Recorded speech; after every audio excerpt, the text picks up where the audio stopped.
The sound cut through the hymn like a crack in glass. I am her grandmother. Her voice carried. 62 heads turned. I should be up there. This is my granddaughter. The church went silent. The organist stopped mid-chord. I turned slowly. At the back row I found my mother. Mascara running. Lips trembling.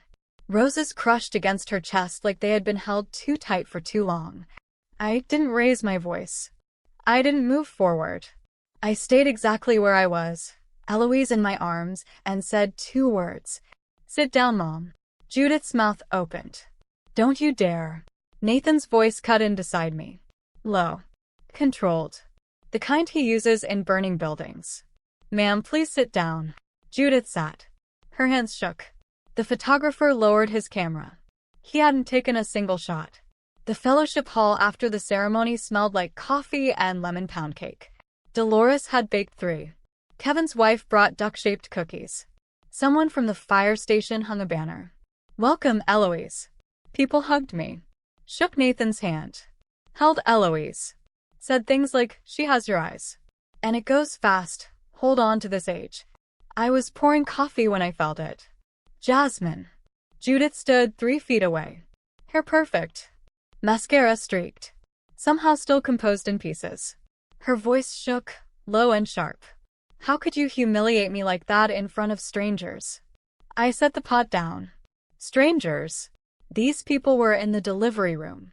These people brought soup at 6 a.m. These people answered their phones at 9:15 on a Saturday night. Her face tightened. I am your mother. That has to mean something. It should have, I said. Saturday night was your chance to prove it. You told me to call a cab. Gerald appeared beside her. Gray-faced. Tired in a way I had never seen. Myra, your mother made a mistake. A mistake is forgetting a birthday. I looked at him. Choosing dinner over your daughter in labor is a decision. And I'm allowed to make mine. Victoria stepped forward, eyes red. You're tearing this family apart. I looked at her.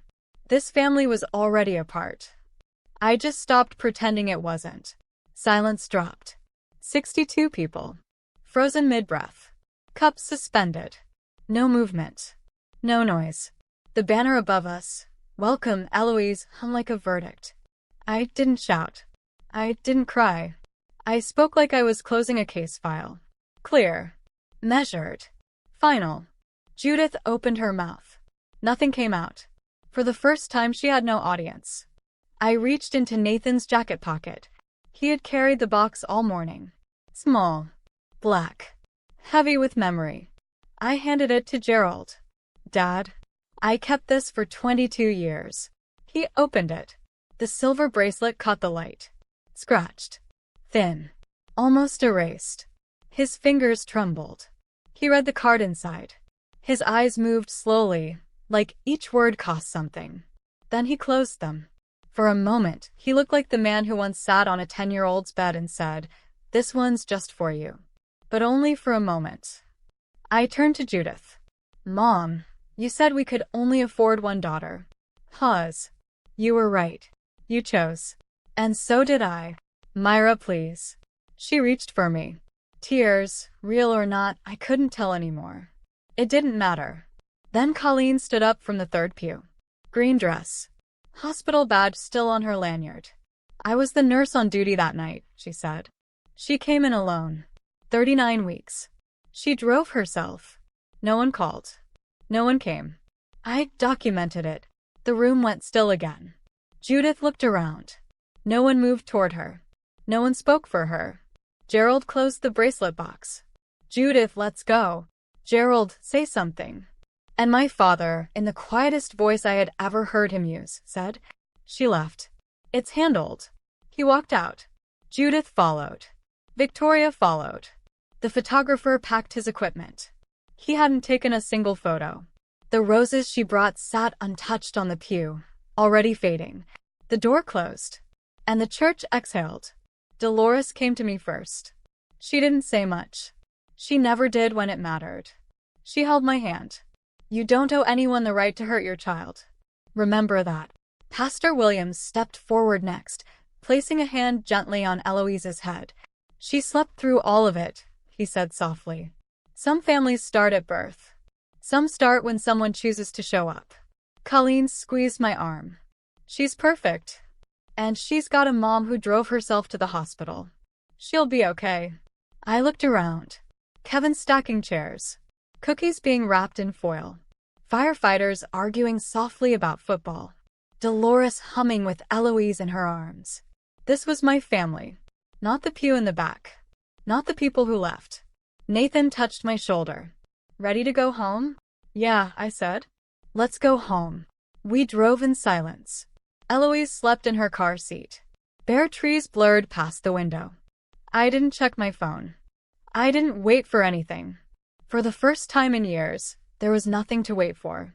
2 months later, the dominoes started falling. Margaret Patterson withdrew. The $5 million deal collapsed. Derek's past resurfaced. Fraud complaints, suspended license, things carefully hidden. Victoria ended the engagement in December. She left the ring on the kitchen counter and drove away in the BMW. Gerald had signed guarantees he couldn't cover. Enfield and Associates began to unravel. Contracts lost. Reputation warnings. Then silence where money used to be. Judith stepped down from the church board. Personal matters, they said. She resigned from the country club the same week. 7 days. 2 pillars gone. Victoria called in February. First time since the christening. Derek is gone. Mom. Dad might lose the house. Can you help? I'm sorry, I said. But I can't fix what I didn't break. Gerald filed bankruptcy in March. The house went on the market. 4 bedrooms. In-ground pool. 2-car garage. Asking price, $640,000. I recognized the kitchen where I once folded napkins for people who never learned my name. I didn't feel revenge. I didn't feel relief. I felt tired. I picked up Eloise. We went for a walk. Nathan had bought me new shoes after the christening. Brown leather. Soft soles. He placed them by the door without a word. I wore them everywhere. To the park. To the store. Back to work in January. New ground. New shoes. I used to think family meant endurance. Silence. Humiliation. Waiting. But now I know better. Family is who shows up. And some people never do. That is my story. One Saturday night. One phone call that never got answered. And a christening that finally drew the line. If this reminded you that your boundaries are not selfish, share it with someone who needs it. And I'll see you in the next one. The guilt. The pivot to look what you did. I had watched this playbook my entire life. Judith did something hurtful. Someone reacted. Judith cried, and suddenly the person who was hurt became the villain. Not this time. Nathan took my phone from the table. Enough for today. Yeah. He slid it into the kitchen drawer, then made dinner. Grilled cheese and tomato soup. The meal he defaulted to whenever the world felt too heavy. We ate in silence. Good silence. The kind that doesn't demand filling. I thought that was the end of it. I thought closing a door was the hardest part. I was wrong. 2 weeks later, my mother did something I never expected. Judith didn't accept rejection. She repackaged it. Within a week, she had called every relative in our family and told them a version of the story. Not the real one. Hers. Myra is struggling with postpartum depression. She won't let me see my own grandchild. I'm so worried about her. It was brilliant. She flipped the narrative. I went from a daughter setting boundaries to a mentally unstable woman blocking a grandmother from her grandchild. The calls started Monday. By Wednesday, there were 11. Aunt Linda. Your mother is heartbroken, Myra.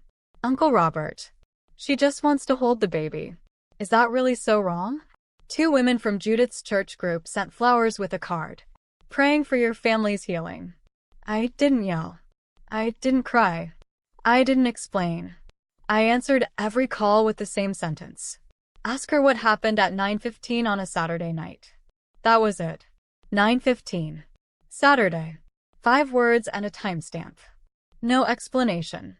No defense. Just enough for people to look closer, and nothing more. Not one person called back. Here is what Judith didn't account for. I had stopped playing the game. For 29 years, her strategy worked because I stayed quiet. I absorbed. I waited. I let her control the narrative. But silence only works when both sides participate. I wasn't participating anymore. I wasn't fighting either. I was doing something sharper. I was handing people one fact and letting it sit inside them. Aunt Linda never called again. Uncle Robert texted once. I didn't know the whole story. I replied, I know, and left it there. My mother's sympathy network collapsed one conversation at a time, all because I said the truth in 9 words. 2 weeks after I closed the door, Gerald came alone. No warning. No call. Just his Lincoln in my driveway at noon on a Tuesday, and a knock so soft I almost missed it. I opened the door. He looked 10 years older. Wrinkled button-down shirt. Stubble. Gerald Enfield never had stubble. His eyes were red. Not from alcohol. Can I come in? Just me? I let him in. I don't know why. Maybe because the last time I heard that tone was the night he called about the $1.2 million debt. Gerald only sounded honest when he was desperate. He sat on the couch. Eloise was asleep in the bassinet beside him. He stared at her for a long time. She's beautiful. I waited. Myra, I should have driven you to the hospital that night. Yes. Your mother was under a lot of pressure with Patterson. Dad, stop. He shut his mouth. Opened it. Closed it again. I just want things to go back to normal. This is normal. Saturday night was normal for you. It isn't normal for me anymore. He reached into his coat pocket and pulled out the silver bracelet. I recognized it instantly. I had taken it off that Wednesday night. Somehow he had found it. I found this on the shelf in your closet when I came by the house. He had been in my house while I was at the hospital, or after. I didn't know. But he had gone into my room and taken what I had already put away. He placed it on the coffee table. The silver caught the light. 22 years of scratches. I remember giving you this. I remember too. He stood. He didn't promise anything. He didn't defend Judith. He didn't fix it. He just left. The bracelet stayed on the table. Not on my wrist. Not hidden away. Just there between us. Everything he felt. Nothing he said. Nathan found the shoes on a Saturday morning. He was reorganizing the hall closet near the front door, the one where everything we avoided ended up. He pulled out my driving flats. The brown leather pair I had worn to the hospital. He sat on the bottom step and held them in both hands. Dried hospital parking lot mud clung to the leather. A dark scuff marked the left toe from where I'd slammed the brake during a contraction. The soles were cracked. He didn't speak for 2 minutes. I know because I came out of the bedroom and saw him there, staring at them like evidence in a case. You drove 18 minutes in labor in these. Not a question. Nathan. I'm not letting this go, Myra. He set the shoes down carefully. I know you want to handle things quietly. That's who you are. I respect it. But my family doesn't work that way. And our daughter isn't growing up wondering why Grandma Judith gets a free pass. That afternoon he called Dolores. I listened from the kitchen. Mom, we're doing the christening at Grace Community. Our church. Our family. And if the Enfields want to come, they get an invitation, not a place at the table. Dolores's voice came through clear and steady. You don't owe anyone the right to hurt your child. Remember that. Nathan hung up and looked at me. Pastor Williams already knows. Front pew is reserved. Family only. What counts as family? He picked up the brown shoes. The people who show up. He placed them back in the closet carefully, like filing away proof. The christening was set for 3 weeks out. 62 seats. And a reckoning I didn't plan, but couldn't stop. The invitations went out Monday. Cream envelopes. Formal print. Grace Community Church. Sunday, November 12th. 10 a.m. The christening of Eloise Margaret Reeves. 40 invitations. Nathan's family. Our friends. My coworkers. 3 firefighters from Station 12. Nurse Colleen, who had held my arm the night Eloise arrived. The Enfields received 1 envelope addressed to Gerald and Judith Enfield. No note. No warmth. Just information. Judith called within the hour. Am I being treated like a stranger at my own granddaughter's christening? You're being treated like a guest. I am her grandmother. I belong in the front row. You have a seat. That's what the invitation is. Myra, this is absurd. I'm going to speak to. Pastor Williams is Nathan's pastor. He knows the situation. Silence. I could hear her recalculating. Judith always recalculated. Every conversation was a balance sheet. What she could push. What she could trade. Fine. We'll come. But I'm bringing flowers and a photographer. Bring whatever you want. The front pew is reserved. She hung up. I already knew the plan. She would arrive early. Flowers in hand like a performance. Photographer ready. Position herself beside the baby. Turn a christening into a Judith Enfield production. The same way she turned an engagement party into a business event. And a crisis into a cab ride. Victoria confirmed she was attending. The guilt. The pivot to look what you did. I had watched this playbook my entire life. Judith did something hurtful. Someone reacted. Judith cried, and suddenly the person who got hurt became the villain. Not this time. Nathan took my phone from the table. Enough for today. Yeah. He put the phone in the kitchen drawer, made dinner, grilled cheese, and tomato soup. The meal he defaulted to whenever the world got heavy. We ate in silence. Good silence. The kind that doesn't need filling. I thought that was the end of it. I thought closing a door was the hardest part. I was wrong. 2 weeks later, my mother did something I never expected. Judith didn't accept rejection. She repackaged it. Within a week, she had called every relative in our family and told them a story. Not the real one. Hers. Myra is struggling with postpartum depression. She won't let me see my own grandchild. I'm so worried about her. It was genius. She flipped the script.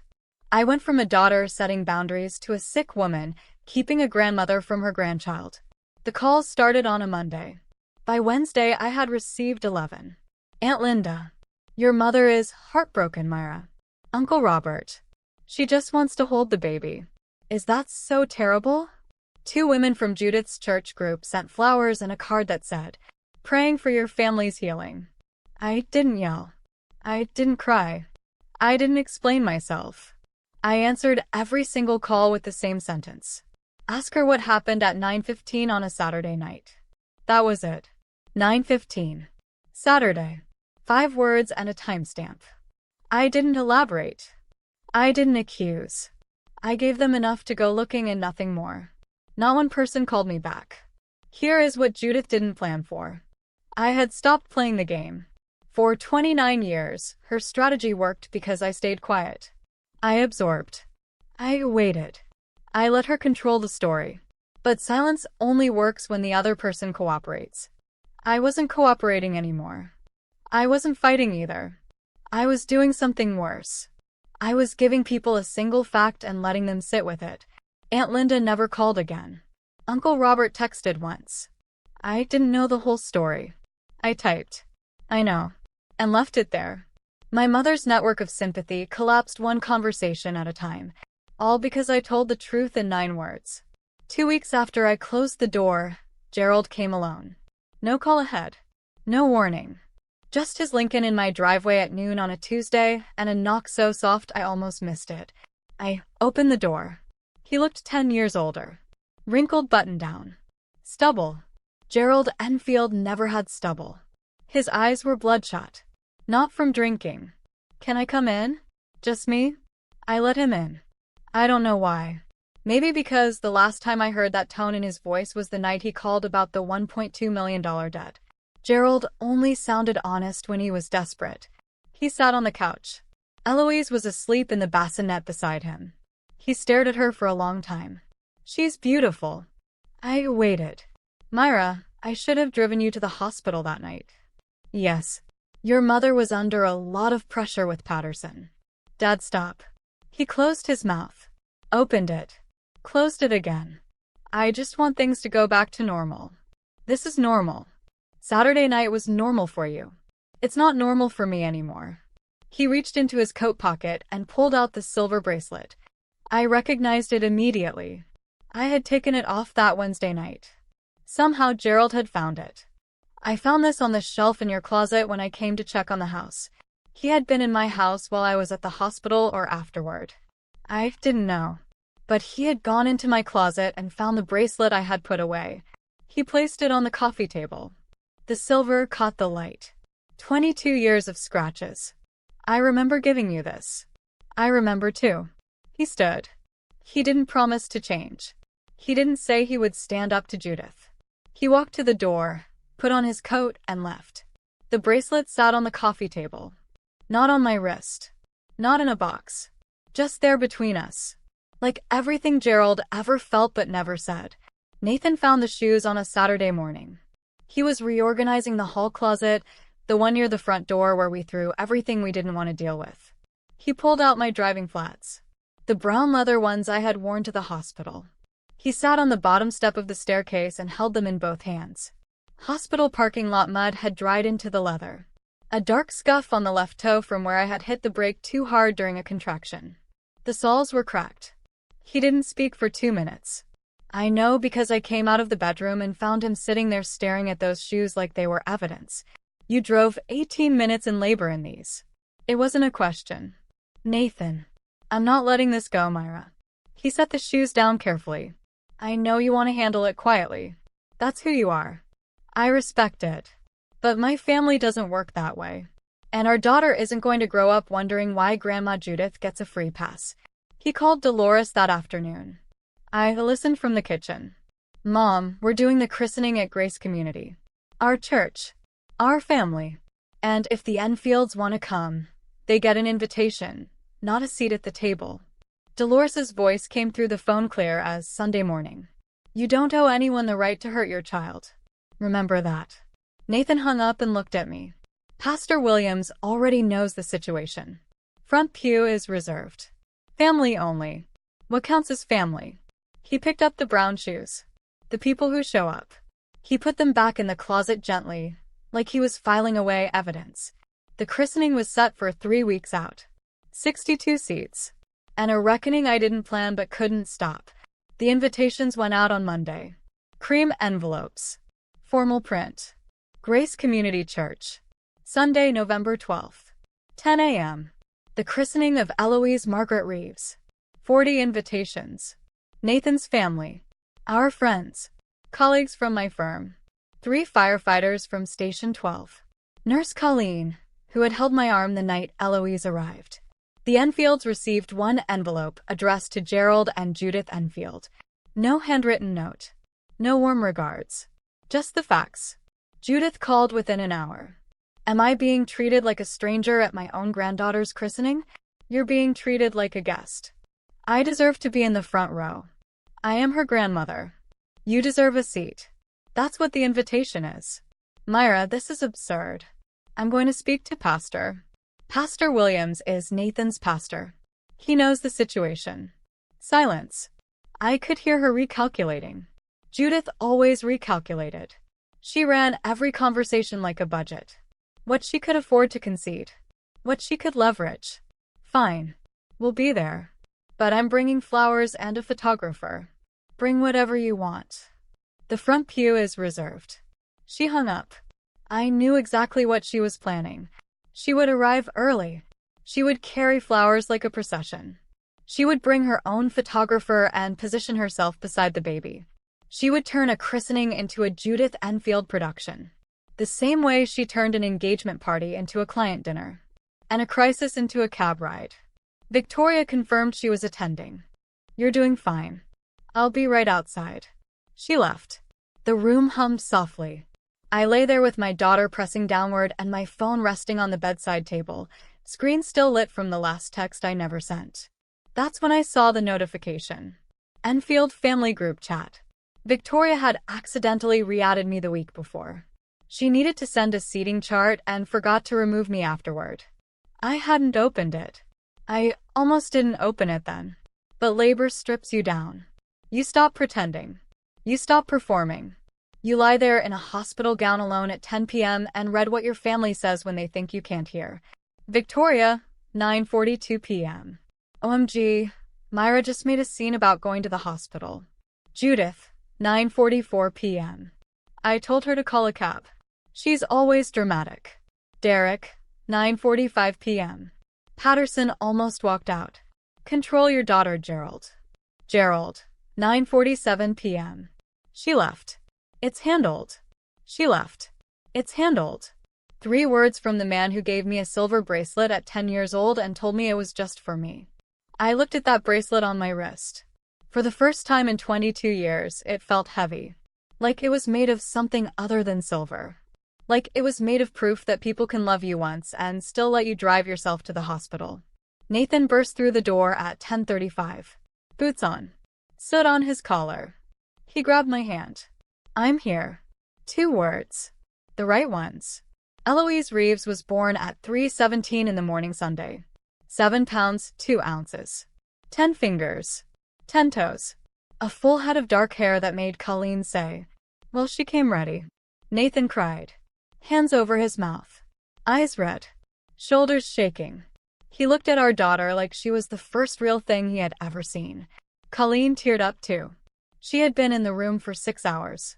She held the extra blanket and said, "Good job, Mom."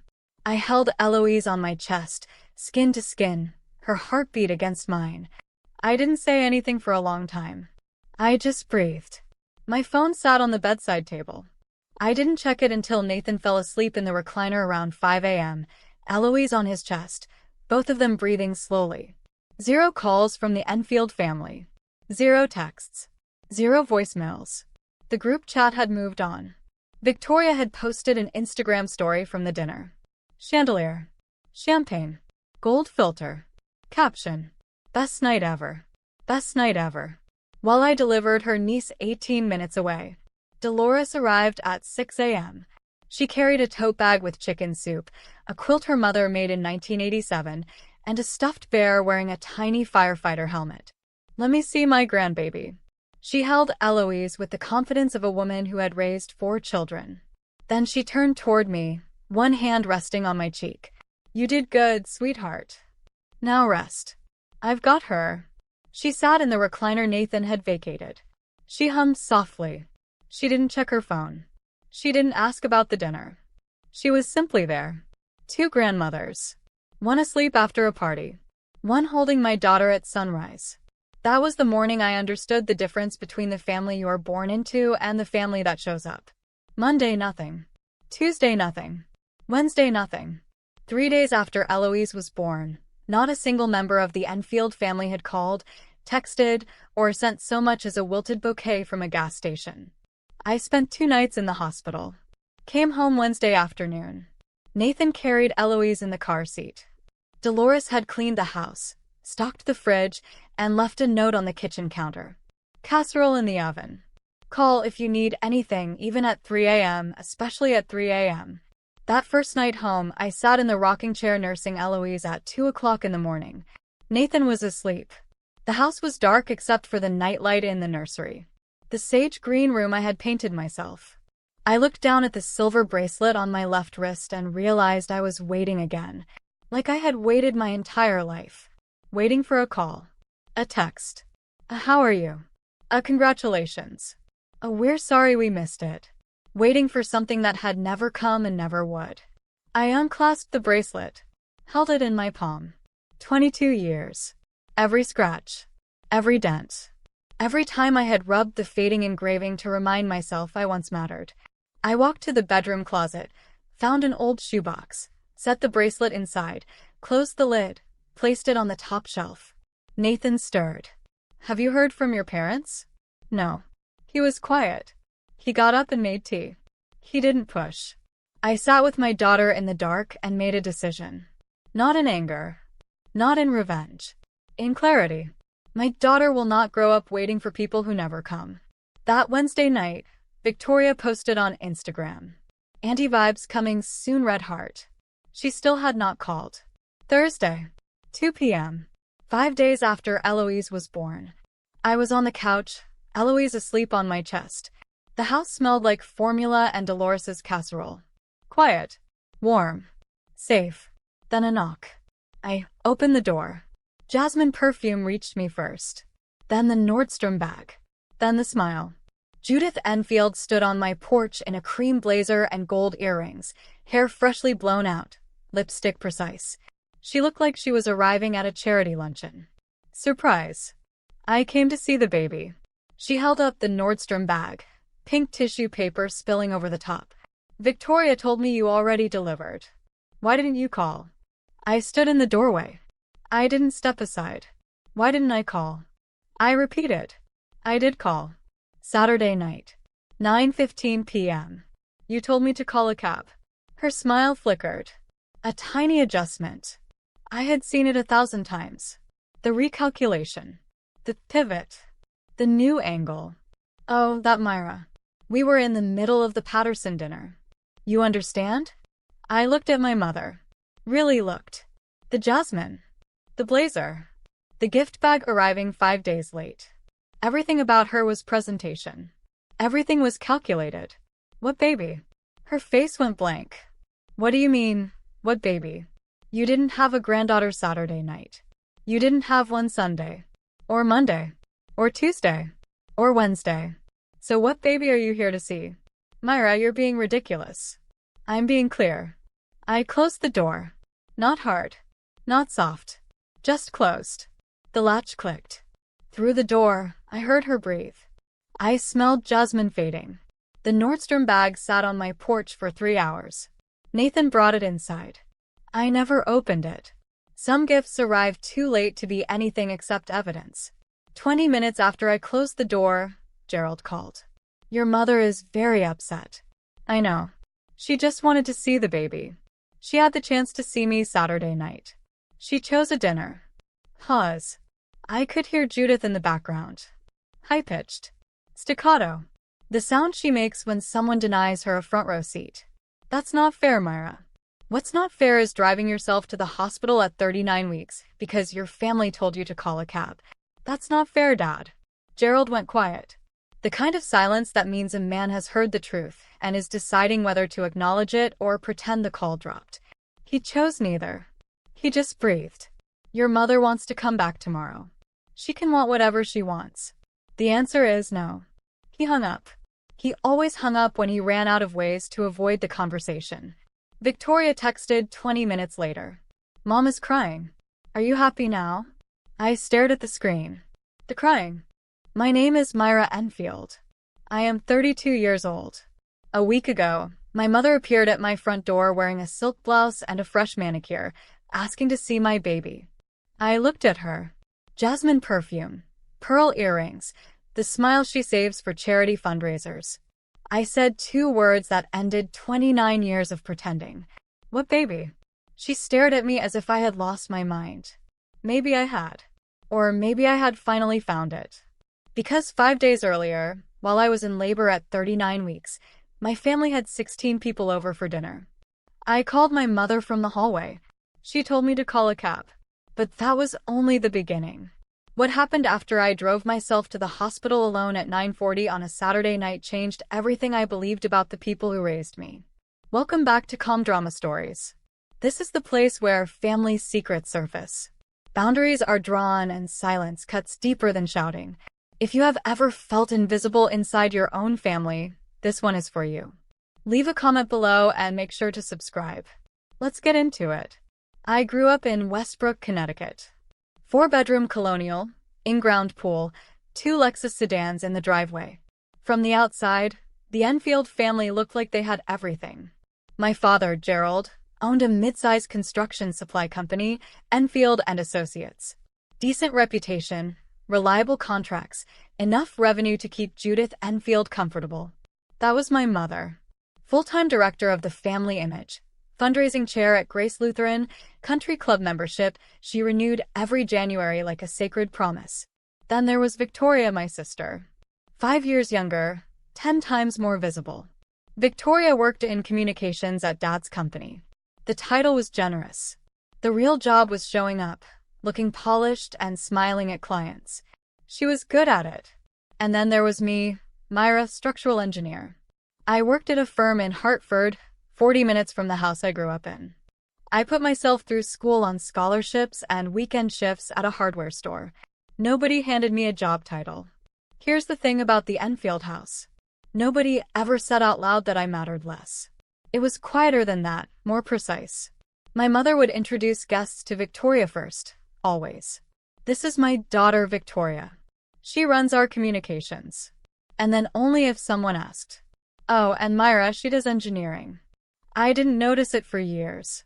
I thought it was simply how families worked. The pretty one gets the spotlight. The quiet one holds the ladder. Nathan's mother was the one who made me see it. Dolores Reeves, 60 years old, retired school nurse, zero tolerance for nonsense. She came to Thanksgiving once, sat through 3 hours of Judith narrating Victoria's charity gala, and on the drive home, she turned toward me in the back seat. Honey, does your mother always introduce Victoria first? I opened my mouth. Nothing came out. I need to go back further, to the birthday that still sits in my chest like a stone. I was 10. Gerald came home from work early that day. The only time I remember him doing that for me. He sat on the edge of my bed and held out a small velvet box. Inside was a silver bracelet, thin chain, my name engraved on the clasp. MYRA. I could feel each letter beneath my thumb.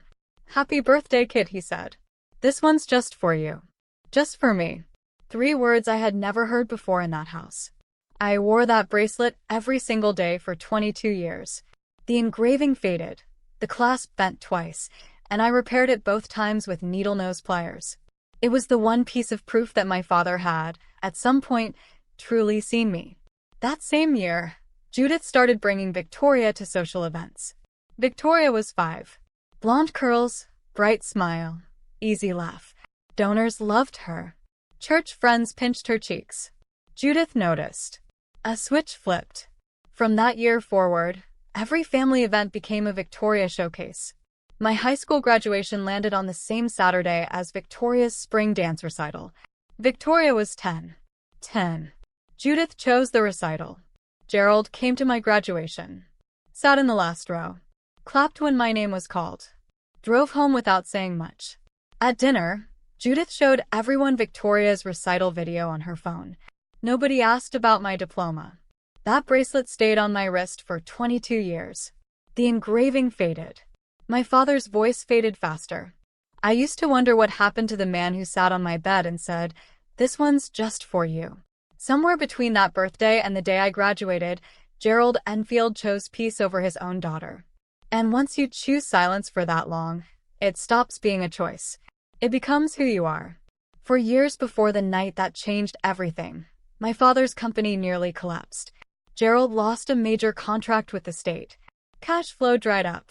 Debt climbed to $1.2 million. I found out because Dad called me at 11 on a Thursday night. The only time he had ever called past 9. His voice cracked. He said, "I don't know what to do, Myra." I did. Through my work at the engineering firm, I had spent 2 years collaborating with Harrove Development Group, one of the largest commercial builders in New England. I knew their VP of operations. I knew what they needed. I made one call, arranged a meeting, walked Gerald through the pitch over the phone. Harrove signed a $3.4 million contract with Enfield & Associates. The company survived. But here's what happened next. Judith turned the signing dinner into a networking event. Victoria wore a cocktail dress and worked the room. She charmed the Harrove executives, laughed at their jokes, posed for photos. When Gerald stood to make a toast, he raised his glass and said, "To my daughter, who made this all possible." Every eye turned toward Victoria. She smiled. Modest, graceful. I sat at the end of the table. Nobody corrected the story. I had the original emails, my name, my contact, my introduction saved in a folder I never opened again. I told myself families do not keep score. And I believed it for 4 years. I believed it. I let them rewrite the story because I thought, if I have to prove my worth to my own family, what kind of family is that? I know the answer now. But back then, I was still holding a bracelet and hoping. Here is where I was when the real trouble started. 32, 36 weeks pregnant. Living in a 2-bedroom townhouse in Hartford with Nathan Reeves, my husband. Nathan was a firefighter. Station 12, B shift. Big hands, calm voice. The kind of man who speaks in short sentences and means every word. We got married when I was 29. Small ceremony. Dolores made the cake. My parents came. Judith wore white. Nobody said anything about it. Our life was simple. Nathan worked 48-hour shifts. I worked at the firm until my 8th month, then started leave. We were not wealthy. We were stable. 2 incomes, a paid-off Honda, and a nursery. I painted it sage green myself because I read somewhere it calms babies. Victoria, meanwhile, had leveled up. She was engaged to Derek Blaine, 34, businessman, smooth talker, the kind of man who checks his reflection in your wine glass. Derek paid for Victoria's penthouse downtown. He bought her a BMW for her birthday. She drove it to Dad's office and parked in the visitor spot like she owned the building. Judith called Victoria every single day, sometimes twice. They planned brunches, coordinated outfits, discussed table settings for events that were 6 months away. Judith called me maybe twice a month. The conversations lasted under 4 minutes and always ended the same way. So, anything new? Oh, before I forget, did I tell you Victoria's engagement ring is 2.5 carats? I stopped counting the ways my mother reminded me where I ranked. I had a baby coming. I had Nathan. I had Dolores, who called every Sunday just to ask what I had eaten that week. Then Victoria called out of nowhere a Wednesday afternoon. Hey, I need to ask you something. It's about the engagement party. Victoria's engagement party wasn't a party. It was a casting call. She called to invite me, but the instructions told me everything. Can you come early to help set up? And maybe don't wear anything too casual.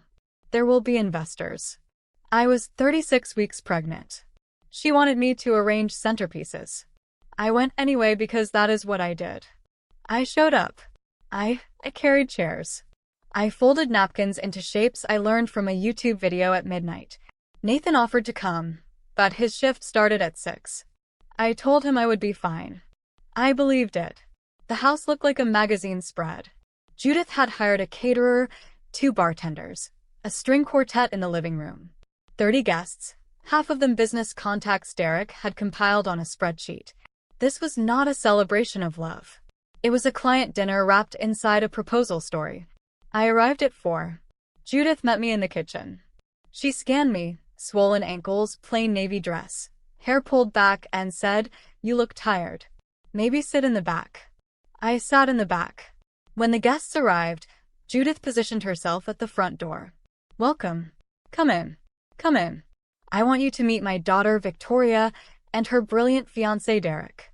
She said this 14 times. I counted. Not once did she mention me.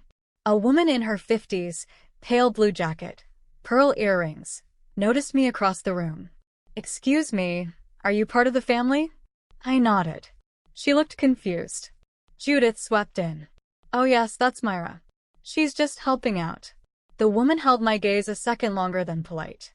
I looked away first. Then Derek found me by the bar. Derek leaned against the counter with a glass of bourbon he had barely touched. Presentation prop. He smiled the way salesmen do. Wide, practiced, calculated. "So, Myra, Victoria tells me you're a structural engineer." "I am." "Interesting." He swirled the bourbon. "I was looking into your father's company records. The Harrove contract. That saved the whole operation, didn't it?" "It helped. Victoria told me she set that up." I didn't blink. "Did she?" He studied me. "But a buddy of mine at Harrove mentioned an Enfield woman, an engineer. He said she made the introduction." He paused. "That wasn't Victoria, was it?" I picked up my water glass. "You should ask Victoria." He laughed. Short. Clipped. Like a receipt printing. I think I just got my answer. Derek walked away. I stood at that bar and felt something shift. He knew. He had done his research. And he was measuring me the way people measure tools. Not to admire them. To figure out how to use them. The toast came at 8. Judith stood before 30 people, champagne flute raised, and spoke for 3 minutes about Victoria. Our daughter this. Our daughter that. She used the phrase 5 times. She never said my name. At the end, a guest asked, "Where's the rest of the family?" Judith tilted her head, smiled. "We can only afford one daughter tonight." Laughter. Light, social, forgettable to everyone except me. Nathan had arrived 10 minutes earlier. He stood near the doorway, still in his uniform jacket. He didn't laugh. His jaw tightened. I felt his hand on my elbow. "Say the word." I shook my head. Not here. Not now. I twisted the silver bracelet on my wrist without thinking. I should have left that night. But 3 weeks later, something happened that made the engagement party look like a warm-up. 3 weeks passed. I was 39 weeks pregnant. Due in 4 days. The baby had dropped. I could feel her pressing low, heavy, impatient. Gerald called me on a Tuesday evening. He never called on Tuesdays. He never called at all unless Judith made him. Your mother is hosting a dinner this Saturday. Big investors. Derek put it together. The Patterson Group. $5 million potential deal. Could be the biggest contract the company has ever signed. Dad, I'm due in 4 days. 5 seconds of silence. I heard him breathe. I heard the TV in the background. Some financial news channel. Judith kept on to feel important. I know, sweetheart. I'm sure it'll be fine. Fine. Your mother just needs the evening to go smoothly. She was wondering if you could come by early, help manage the seating. 39 weeks pregnant. Due in 4 days. And my father was asking me to organize place cards. I can't promise I'll be there, Dad. I understand. He did not understand. He understood Judith. I hung up and called Nathan at the station. He answered on the second ring. What's wrong? Nothing yet, but if something happens Saturday, I might be on my own. My parents are hosting their investor dinner. Nathan was quiet for a moment. Then you won't be on your own. I'll leave early if I have to. His chief, Tom Galloway, heard the conversation. Later that night, Nathan texted me. Chief said go whenever I need to. Family first. Family first. A fire chief I had met twice said that faster than my own parents ever had. Saturday was 4 days away. The baby was 4 days away. And the two collided exactly when you think they did. Saturday came like a slow-motion collision. The Enfield house was transformed. I saw it from the driveway.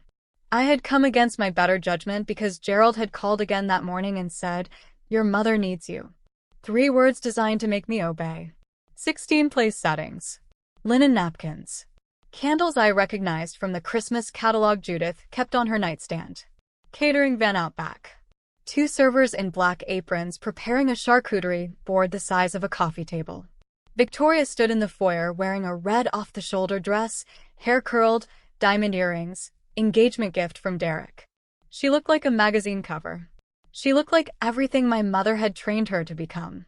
Judith came down the stairs in a navy sheath dress. Jasmine perfume reached me before she hit the landing. She adjusted an earring, saw me, and said, "You're here. Good. Can you check the place cards in the dining room? No hello. No how are you feeling? No when did the doctor say again? Just place cards." I checked the cards. 16 names. Mine was not among them. "Mom, there's no card for me." She barely looked up. "Oh, we ran out of the ivory ones. Just pull up a chair near the kitchen. You'll be more comfortable there anyway." Near the kitchen. Where the servers worked. I set the cards. A contraction tightened across my lower back. Mild. I steadied myself on the dining table and breathed through it. 6 seconds. Then it passed. I checked my phone. Nathan, shift change at 10. I can leave by 9:30 if you need me. Just say the word. I typed back. I'm fine. I was not fine. But I was still pretending. The guests arrived at 7. Derek worked the room like a campaign manager. Firm handshakes. First names memorized from a spreadsheet. He introduced Gerald to the Patterson Group's lead partner. A man named Victor Patterson, late 60s, silver hair, old money handshake. His wife, Margaret Patterson, was the woman in the pale blue jacket from the engagement party. I recognized her. She recognized me. She found me during the salad course. I was sitting at the end of the table next to the empty chair Nathan would have filled. She lowered her voice. "We met at the engagement party. You're the engineer." "I am. I know Herov's VP of Operations, Dan Whitfield. He mentioned an Enfield woman once. Not Victoria. You." I picked up my water glass. That was a different time. She studied me. 60 seconds of silence while the rest of the table laughed at Derek's anecdote about sailing. Then Margaret Patterson said something I did not expect. "You don't look like someone who stays behind the scenes. You look like someone who was placed there." I opened my mouth. The second contraction hit harder this time. I gripped the edge of the table. My vision blurred for a moment. I exhaled through my teeth. Margaret reached for my arm. Are you all right? I'm fine. Just tired. I smiled. She didn't believe me. The contraction eased after 8 seconds. I counted. 8 seconds was longer than the first, and the gap was shorter. 12 minutes between the first and now. I pulled out my phone beneath the table. Nathan had texted. How's it going? I stared at the screen. I typed, I think it's starting. Then I deleted it and typed, I'm fine.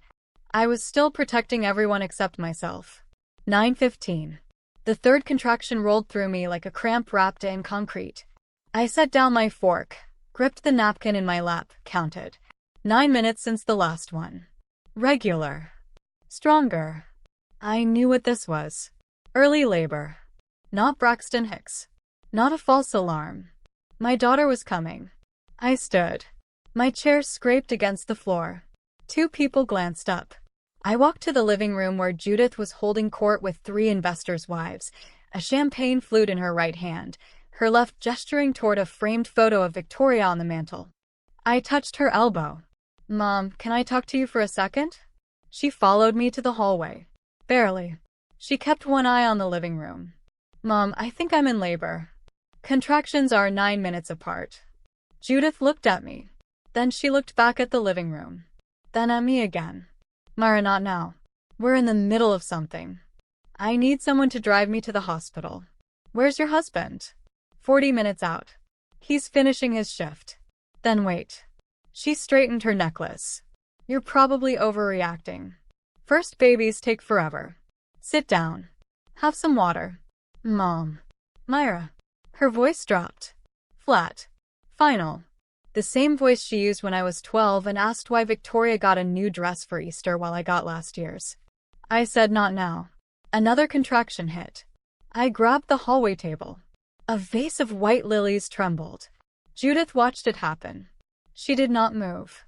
I looked at my mother's face and understood something I had refused to see for 29 years. She was not going to help me. Not in 40 minutes. Not in 40 years. I straightened up. I walked into the dining room. Gerald was pouring Bordeaux for Victor Patterson. His hands were steady. His smile was steady. Everything about Gerald Enfield was steady because being steady was easier than being honest. Dad, I need to go to the hospital now. He looked at me. Then he looked at Judith, who had followed me back in. Judith gave a small shake of her head. Almost imperceptible. But I caught it. I had been reading that signal my entire life. Honey, can it wait an hour? We're right in the middle of. My contractions are 8 minutes apart. Derek appeared at the doorway. Tie loosened. Drink in hand. He had been listening. She can take a cab, can't she? We're about to close. And then my mother said the words I will hear for the rest of my life. She said them softly. She didn't look up from the napkin she was refolding. Call a cab, Myra. We're busy. The dining room held 16 people. Not one of them looked at me. The servers kept moving. The candles kept burning. Jasmine perfume hung in the air like a lie. My mother's perfume reached me before her words did. Both were cold. I stood in that silence for 3 seconds. Maybe 4. Long enough to memorize every face in that room. Long enough to understand that I was not being ignored. I was being erased. I picked up my car keys from the hallway table. I walked to the front door. The string quartet had packed up an hour earlier, so the only sound was my shoes against the marble floor. Nobody followed. Nobody called my name. I opened the door, stepped into the October air, and pulled it shut behind me. The latch clicked. That click was the last sound I made in my parents' house. I stood in that hallway 39 weeks pregnant, and not a single person in a room of 16 stood up. If you have ever been the one nobody came for, whether it was a hospital room, a graduation, or just a bad Tuesday night, you know exactly what that silence sounds like. Hit subscribe if you're still with me, because what happened next changed everything. 9:40 p.m. October. The driveway was dark except for the porch light my mother had turned on for guests. Not for me. My hands were shaking. I fumbled with the key fob twice before the Honda unlocked. Inside, the seat was cold. I adjusted the mirror and caught my own face. Pale. Jaw set. Eyes wet. But not crying. I was not going to cry. Another contraction. I braced against the steering wheel. 7 minutes since the last one. Getting closer. I called Nathan. He answered before the first ring finished. I'm driving myself to the hospital. What? No. Myra, I'm leaving now. I'm 40 minutes out. I can't wait. 18 minutes to St. Mary's. I'll be there before you. Myra. Nathan, I'm going. I drove. 18 minutes. That lasted a year. The street lights blurred. Every red light felt like punishment. I gripped the wheel until my knuckles turned white. Pressed the gas pedal with my swollen feet in those old driving shoes. The brown leather flats I bought at 25. The soles worn thin from years of job sites.